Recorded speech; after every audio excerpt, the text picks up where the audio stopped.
Hello, everyone. Thank you for coming tonight to the Carrack Talking Artist Series 2014. This one's entitled TED Talks to People. So I'm just going to give a little 10-minute spiel, then questions and answers after that. Can everyone hear me? Yeah. Yes.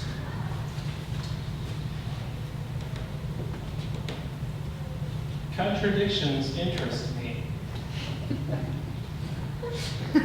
Who you believe yourself to be contradicts who your peers believe you to be. Words negate themselves when spoken for their cadence rather than their definition. Literal meaning rots into disparate fragments. Depending on who looks, the story changes. When you observe the particle, it swerves down a different path. Two things existing in one place. Constructing a gridwork, meaning, without a direction for the narrative to unfold. Looking out into the empty, dark sky, you see nothing. Yet you are compelled to gaze further. Each star may be a sprawling world, or just a figment of your imagination. There is no way to back up any claim. There is no way to prove the validity of what our eyes allow into our skulls. There is no light that isn't suspect. Our every moment and action is built upon these pieces. Our minds want patterns. We want a coincidence to be a sign. Whoop, excuse me. We'll just keep on going. Every part of the story comes together because our minds will it to be that way. With each thought, a new synapse builds a bridge towards a personality we construct around ourselves during our lifetimes. Then we die and it's all gone. It's all gone, or we just move on to another realm. We transcend to a heaven, or descend into total black. We lay down in the ground to be eaten up, or the sky opens up and we set our mortal coil down. It depends on what your mind has convinced you of. It all comes down to the projection within your own head.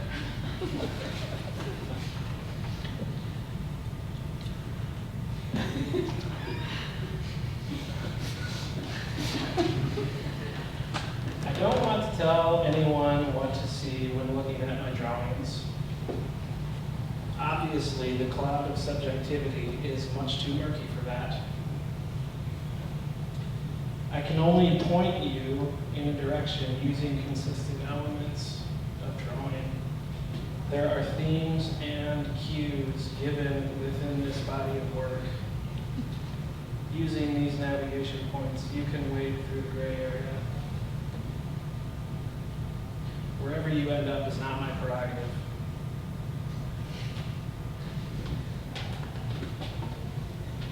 With that image, I will allow questions with answers to follow. Any questions?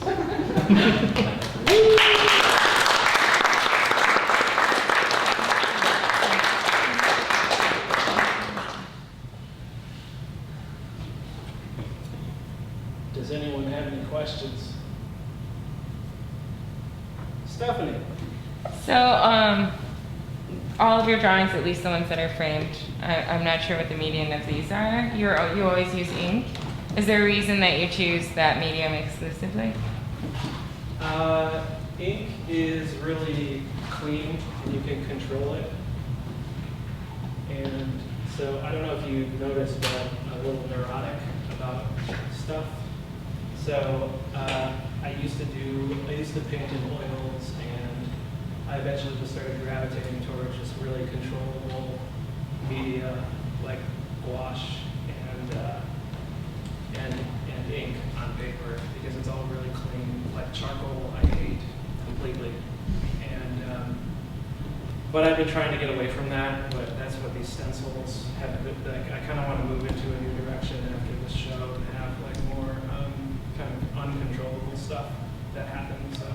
Like with these stencils, where you can't really tell or control exactly how the paint is gonna go through the stencil and whatnot, so you get drips and stuff like that. So I'm trying to like move away from the really meticulous, obsessive stuff. But yeah, that's the 0.2 millimeter pens just really speak to my totally anxious nature. So that's probably why.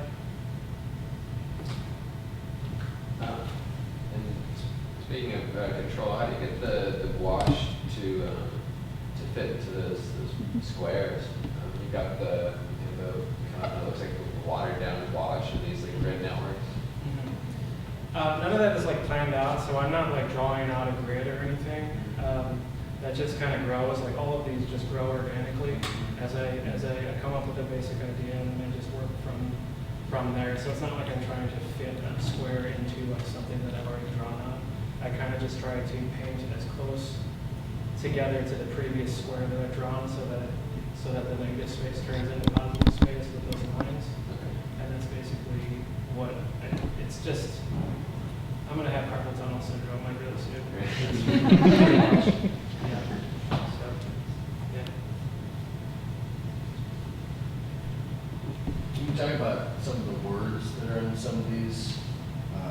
Did that happen organically also as you're creating things? So the words, I kind of started putting text into my drawings years ago, and a lot of times it started off as like music lyrics, because I listen to music all the time when I'm drawing. So I started integrating that into drawings 6 or 7 years ago, and then eventually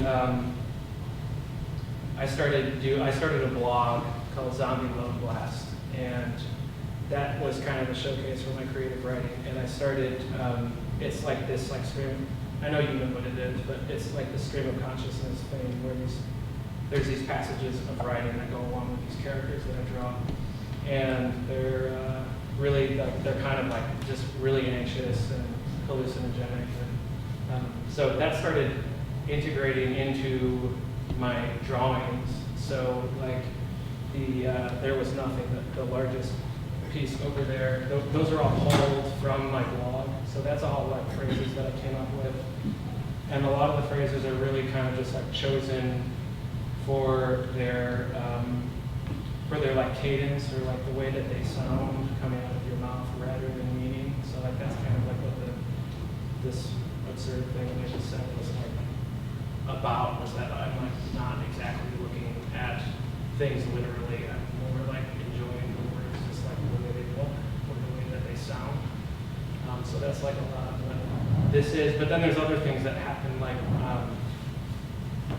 my father, who's sadly suffering from dementia, I was drawing at my father's home, this one that says, "My heart is living forever," and he turned to me and he said that to me.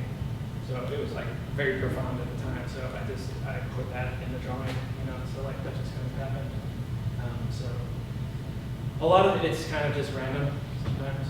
I'll pull up from stuff that I've written myself, or like a music lyric. There's some music lyrics in that one, but I don't know if that's like plagiarism or something. So we're gonna move on, right?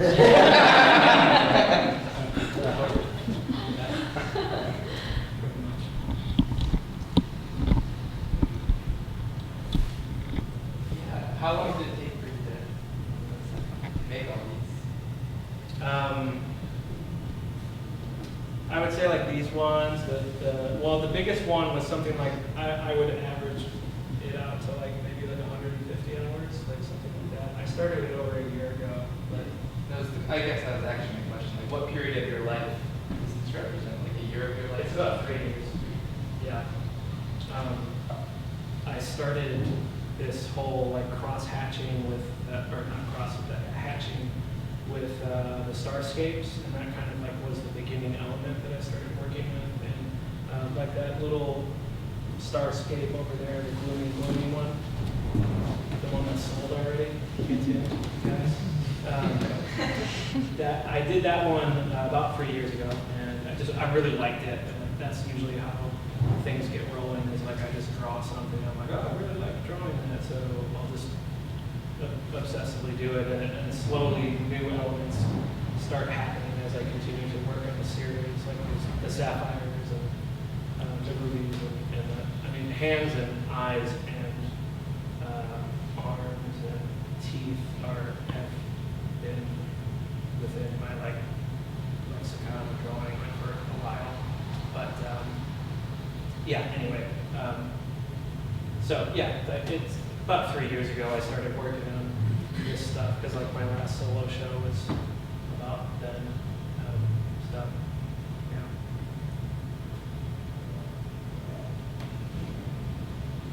What draws you to those themes? Teeth, arms? Well, I don't know really. I guess it's like this sort of, I'm definitely like influenced by a lot of like psychedelic comics and stuff like that. And just these really detached and like mutated versions of human, of just like figurative stuff. And I think, so like I draw these really mutated, obese, horrible characters.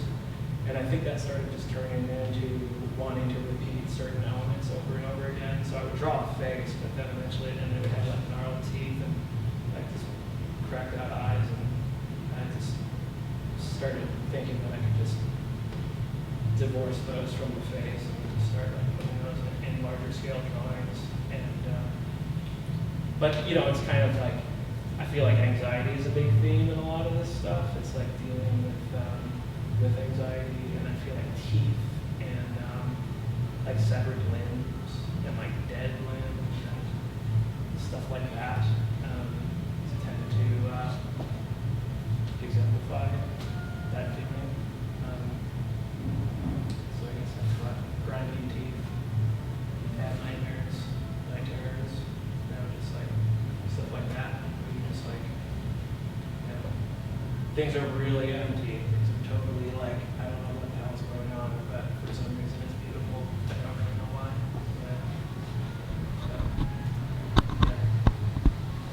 So you were starting to talk about the gems just a second ago.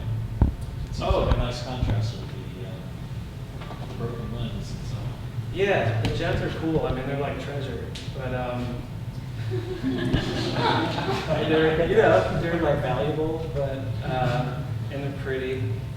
But I think like in this universe of these drawings, they're also kind of like meaningless, like the same way that gold is just an ascribed value. Like who the hell thought like, oh, gold is like a big deal and so are diamonds, and it's just like, I don't really understand. So I feel like they're also just sort of like useless in a way as well. But they're beautiful at the same time. So I don't know. They're just floating around. You know, they're like magical. There's all these little magical things going on in these little worlds. So, and like in the world, you know, like that's pretty cool. A jewel. So.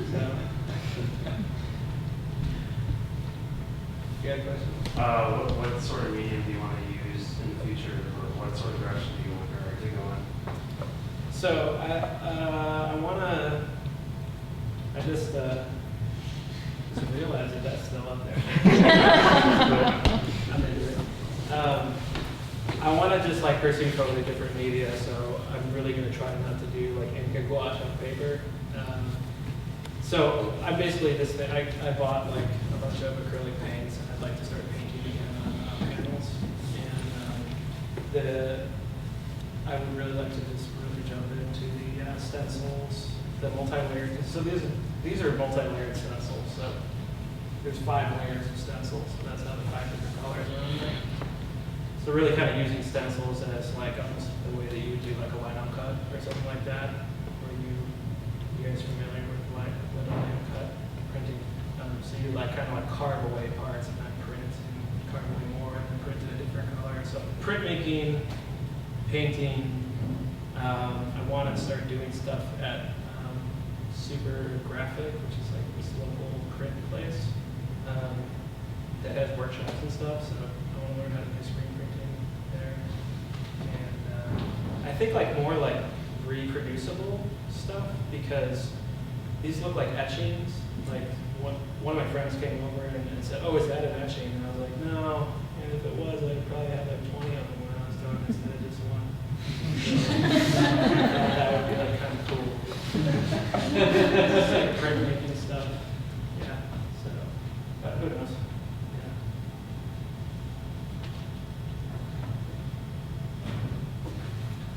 Just in general, and starting and stopping, like, do you create when you're in the mood to create? Do you push yourself to create and then finishing, like Jared, like, you know, like when you're reading a book, you're like, all right, finish the chapter. I could read more, but finish the chapter.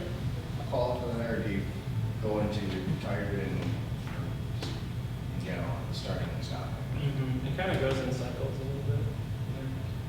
Like when I have a show coming up, it's like I have to, every night, I have to put in 1 to 3 hours. The nature of these drawings, though, is that I can't really go too much longer than 3 or 4 hours because my hand starts like throbbing. And so like when there's when there's motivation and there's a deadline, I can really just like push forward and do something every night. But I've found that like as I've gotten older, it's much easier to like kind of just have a good like work ethic of working, just trying to work at least like 4 to 5 nights a week, where I just get into the studio and like work for like at least an hour, So yeah, I guess it's a cycle, because sometimes you just don't feel inspired at all, but that's what I like about these drawings, especially the larger ones that are just all about hatching, is that I just come up with like a framework for a drawing, and then it's all execution after that. So it's like, I mean, that really sucks sometimes when you get halfway through and you're like, wow, this is like never gonna end. But it's also cool because you make really minute decisions as you're working through it. And like, it's like kind of mindless to some degree. So that's nice. You don't have to think too hard. So if you're not in the mood to like make decisions, you can just like zone out. And that's kind of nice. Yeah. So yeah. That's really nice. That's kind of nice.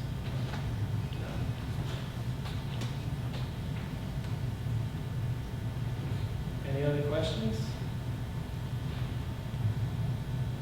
Going twice. Going 3 times. And once. All right, we're done here. We're done. Everyone